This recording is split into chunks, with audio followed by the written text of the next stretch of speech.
बालवाडी संपली, पक्ष्यांची, रंगांची आणि अंकांची ओळख झाली. साल 1983 आम्ही पहिलीत पोहोचलो. त्यावेळी पहिल्याच दिवशी शाळेतून पाटी, पेन्सिल, पुस्तक आणि दप्तर दिलं जायचं. पाटी म्हणजे ती काळी खापराची लाकडी पाटी असायची. त्याबरोबर रंगीत पेन्सिलचा बॉक्स आणि बालभारतीचं पुस्तक होतं. त्या पाटीवरच बाईंनी आमच्या बाराखडीचा श्रीगणेश चालू केला. त्या पाटीवर बाराखडी लिहिताना होणारा जो आवाज आहे तो अजूनही माझ्या कानात आहे. आणि फरशीवर टोक करून जिभेवर ते पेन्सिल चव अजूनही रेंगाळत आहे. दुपारची सुट्टी झाली की एकत्रित डबा खाणं, वरांड्यात बसून. त्यावेळी शाळेचं स्वरूप मित्रांनो, दगडाच्या मोठ्या भिंती, लाकडी खांब, वरती कौलारू छप्पर, बेंच बागा असं काही नव्हतं. आणि तिथेच आम्ही गोल रिंगण करून जेवायला बसायचो.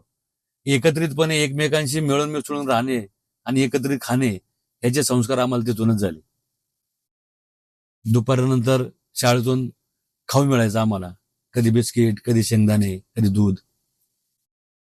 संध्याकाळी घरी आल्याच्या नंतर वडिलांकडनं त्या पुस्तकाला खाकी कवर बसून बोरूने मोठ्या दिमागात स्वतःचं नाव, इयत्ता आणि तुकडे लिहून घ्यायचो. दुसरी सकाळी तेच दप्तर खांद्यावर टाकून मोठ्या रुबाबात शाळेत निघायचो. कारण आता रडणं आणि शाळा बुडवणं थांबलं होतं. कारण आता नवीन जगामध्ये आम्ही आलो होतो. ते जग होतं मैत्रीचं. त्यामुळे आता ओढ लागली होती. तर ह्या काही आठवणी आहेत मित्रांनो. ह्या आठवणींच्या काही फोटो जर तुमच्याकडे असतील किंवा तुमच्या काही आठवणी असतील तर मला कमेंटमध्ये नक्की शेअर करा.